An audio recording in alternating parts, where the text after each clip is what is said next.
दो हंसों की कहानी। बहुत पुरानी बात है। हिमालय में प्रसिद्ध मानस नाम की झील थी। वहाँ पर कई पशु पक्षियों के साथ ही हंसों का एक झुंड भी रहता था। उनमें से दो हंस बहुत आकर्षक थे और दोनों ही देखने में एक जैसे थे। लेकिन उनमें से एक राजा था और दूसरा सेनापति। राजा का नाम था धृतराष्ट्र और सेनापति का नाम सुमुखा था। झील का नज़ारा बादलों के बीच में स्वर्ग जैसा प्रतीत होता था। उन समय झील और उसमें रहने वाले हंसों की प्रसिद्धि वहां आने जाने वाले पर्यटकों के साथ देश विदेश में फैल गई थी।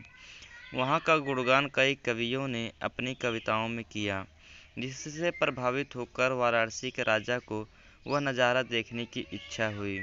राजा ने अपने राज्य में बिल्कुल वैसी ही झील का निर्माण करवाया और वहाँ पर कई प्रकार के सुंदर और आकर्षक फूलों के पौधों के साथ ही स्वादिष्ट फलों के पेड़ लगवाए।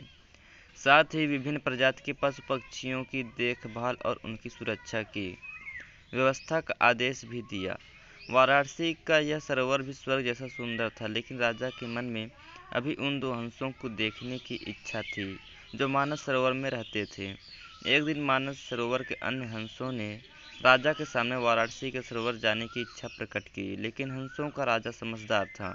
वह जानता था कि अगर वो वहां गए तो राजा उन्हें पकड़ लेगा। उसने सभी हंसों को वाराणसी जाने से मना किया, लेकिन वो नहीं माने।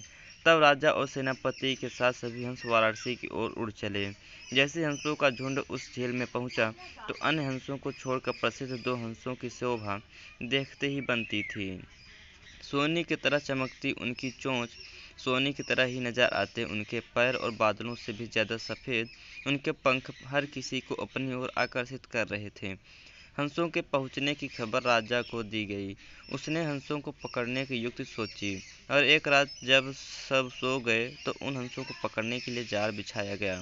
अगले दिन जब हंसों का राजा जागा और भ्रमण पर निकला तो वह जाल में फंस गया। उसने तुरंत ही तेज आवाज में अन्य सभी हंसों को वहां से उड़ने और अपनी जान बचाने का आदेश दिया। अन्य सभी हंस उड़ गए, लेकिन उनका सेनापति सुमुखा अपने स्वामी को फंसा देखकर उसे बचाने के लिए वहीं रुक गया। इस बीच हंस को पकड़ने के लिए सैनिक वहां आ गए। उसने देखा कि हंसों का राजा जाल में फंसा हुआ है और दूसरा राजा को बचाने के लिए वहां खड़ा हुआ है। हंस की स्वामी भक्ति देखकर सैनिक बहुत प्रभावित हुआ और उसने हंसों के राजा को छोड़ दिया। हंसों का राजा समझदार होने के साथ साथ दूरदर्शी भी था। उसने सोचा कि अगर राजा को पता चलेगा कि सैनिक ने उसे छोड़ दिया है तो राजा इसे जरूर प्राणदंड देगा।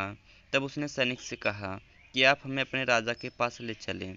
यह सुनकर सैनिक उन्हें अपने साथ राज दरबार में ले गया। दोनों हंस सैनिक के कंधे पर बैठे थे।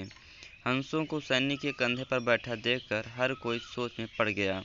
जब राजा ने इस बात का रहस्य पूछा तो सैनिक ने सारी बात सच सच बता दी।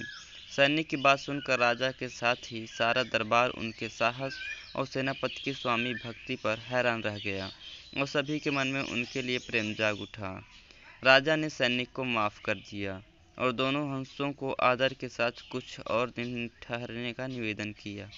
हंस ने राजा के निवेदन स्वीकार किया और कुछ दिन वहां रुककर वापस मानस झील चले गए। कहानी से सीख मिलती है, किसी भी परिस्थिति में हमें अपनों का साथ नहीं छोड़ना चाहिए। धन्यवाद।